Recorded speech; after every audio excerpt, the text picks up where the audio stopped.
I want to talk about the 510 EPS high top downhill bicycling shoe. It's billed as a bicycling shoe, but really 510 is a company that started out as a climbing gear company, so they have developed these soles that are extra grippy for all sorts of different surfaces, specifically for climbing. They branched out into bicycling when they realized that their sole technology could be really easily used for all sorts of different grip and all sorts of different situations, including bicycling. So these boots, I always call them boots, they're technically just high top shoes. They are the Freerider EPS. They are basically a version of the current Freeriders that they already make, which are of a suede and nylon combination for breathability and for durability. This boot, which again, as I call it a boot, it is so much more than a shoe, is an evolution of that. It comes in a few different colors. Primarily available are the black ones, and it is created out of one single piece of leather in the front all the way around. Even this area is just stitching for the molding to keep the shoe waterproof, or at least as waterproof as possible. 510 designed this shoe as a inclement weather riding shoe. For people who live out in the Pacific Northwest, we get a lot of rain, but the trails never close. Something like this would be really good so that you don't have really cold, wet feet while you're out riding. Now, they built this shoe with PrimaLoft on the inside. It is on the sole of the shoe, or on the insole of the shoe, and in the top and sides. It coats the majority of the shoe itself, and also there's a thickness piece on the inside here that's fairly ribbed to maintain its durability and maintain warmth. I bought these shoes specifically because I loved the 510 Freerider, the shoe that preceded this, so much that I bought a second pair, but I needed a shoe that could work for motorcycling. I was about to take a motorcycling class, and the course requires a shoe that goes over your ankle. The original Freeriders come to just underneath the regular ankle area for flexibility, and I needed something that would cover it up and be warm enough to operate in Minnesota fall weather. So I wanted to get something that would be a little bit waterproof, a little bit windproof, cover up my ankle, and not be too warm for general summer and fall use. This thing did a really good job. For reference, you get a handbook every time that you complete the course, and they require a certain type of boot. This one says that sturdy over-the-ankle footwear to protect your feet and ankles. So they weren't going to let me take the course unless I had this sort of shoe. I was about to borrow some hiking shoes from a friend before I stumbled upon these. Now, these are widely available in a lot of cycling retailers and online, and they retail for a pretty good price for what you get.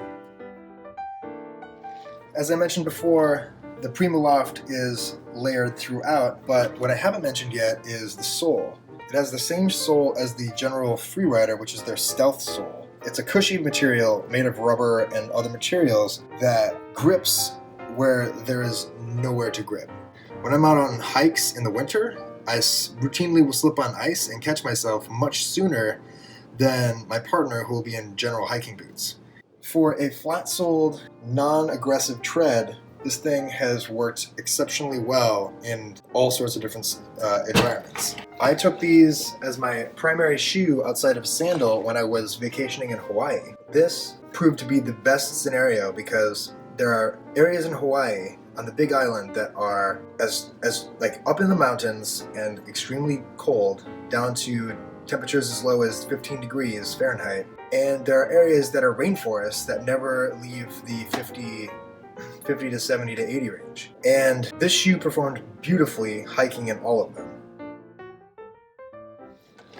The construction of the shoe has been fairly rigid. It's very much like a boot, as I mentioned before. You can see here that there's several layers of thick leather that keep the rigidity of the shoe intact. And even after I bought these shoes in October of 2016, so I've had these for just over a year, And you can see that even the inside has not even worn out. I've worn through shoes in months before, being an avid street bicyclist and stunt trials rider, and these things have held up exceptionally well as part of the rotation of shoes that I ride. I primarily in the summer will ride with these if there's muddy conditions or wet conditions, or if it happens to have a cold snap. These have been my primary winter boot so far, and it has gotten very cold lately. Not always is it super great. There have been times where it has been a little too thin for these particular purposes, but in temperature ranges from, I would say, 5 degrees and up, 5 degrees to 55 degrees, these things have been exceptional performers.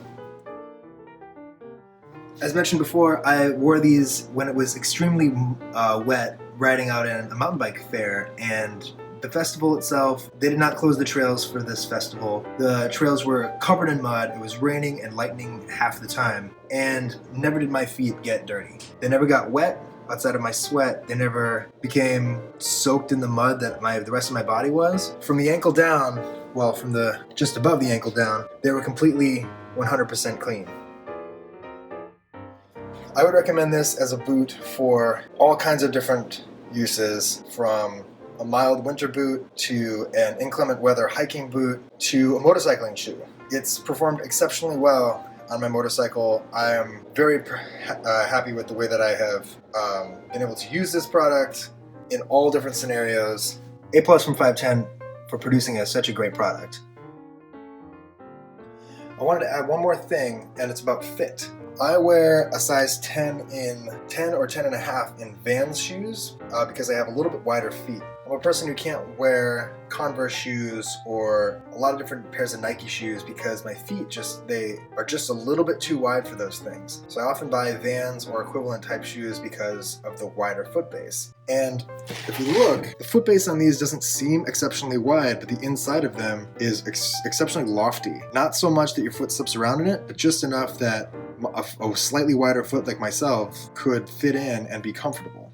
And they fit true to size. I purchased a size 10 and they fit perfectly. I often struggle with boot sizing and with shoe sizing to try and find the right fit, and these things fit true to size right away. I've had these for 14 or 15 months, and I'm looking forward to many months, maybe even years more of use from these things.